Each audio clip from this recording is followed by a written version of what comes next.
تحية للفنان عمر خورشيد. لما صفوت الشريف هدد بنت الرئيس السادات بتسجيلاته ليها، وعمر خورشيد راح له مكتبه وهدده.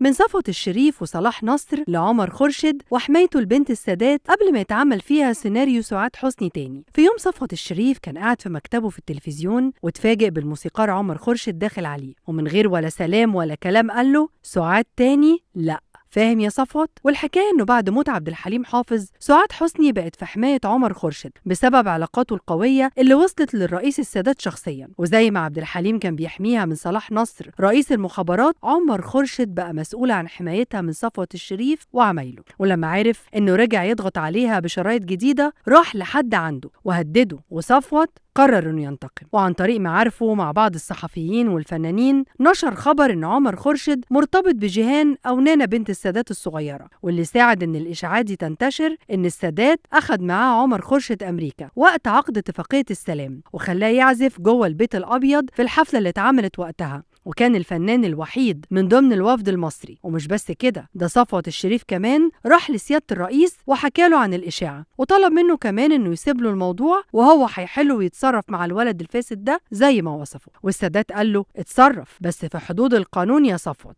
وعمر خورشيد عارف المؤامرة اللي اتعملت عليه وخاف من الانتقام، وحاول يقابل السادات لكن معرفش يقابله أو يوصل له لأول مرة. وصفوت قرر يديله ضربة حياته، ونشر خبر بزيارة عمر خورشيد لإسرائيل بشكل سري. بعدها الدول العربية وخصوصا الكويت وقطر طلعوا قرار بمنع دخول عمر خورشيد فيها لأي سبب، سواء زيارة أو حفلة أو أي حاجة، اللي بقى مهدد كمان من بعض المنظمات بسبب علاقته بإسرائيل. أما عن صفوت فقرر يضرب الضربة الأخيرة، وحط عمر خورشيد تحت المراقبة من فريق هو اللي اختاره بنفسه، وكان مستني اللحظة المناسبة. وفي يوم عمر خورشيد كان معزوم في حفلة خاصة عملها رجل الأعمال عادل الصرفي ومراته نوال في الزمالك، وكان عمر معاه مراته دينا اللبنانية والفنانة مديحة كامل. وقبل نهاية الحفلة جاله تليفون من صديق عشان يكملوا السهرة في فندق مينا هاوس في الهرم، وبالفعل نزل عمر ومراته ومديحة كامل اللي ركبت عربيتها ومشيت وراه. وبعد شوية اتفاجئ عمر ب3 أشخاص راكبين عربية لونها أخضر بيشتموه هو ومراته بأسوأ الألفاظ،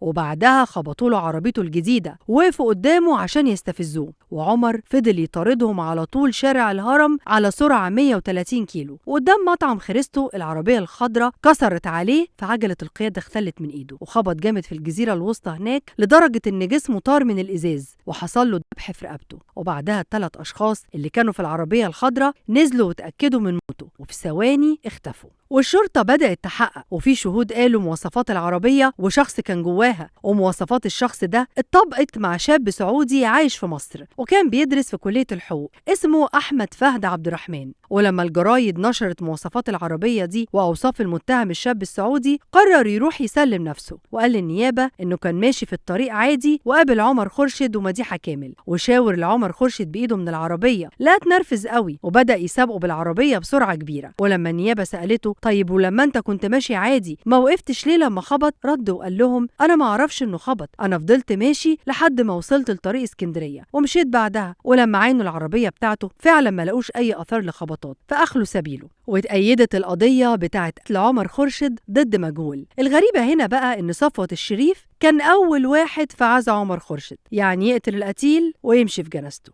شايفين النيابة فعلا ما كانش عندها دليل كافي، ولا إن كل الأحداث بتثبت إن صفوت الشريف هو السبب في موت عمر خورشيد؟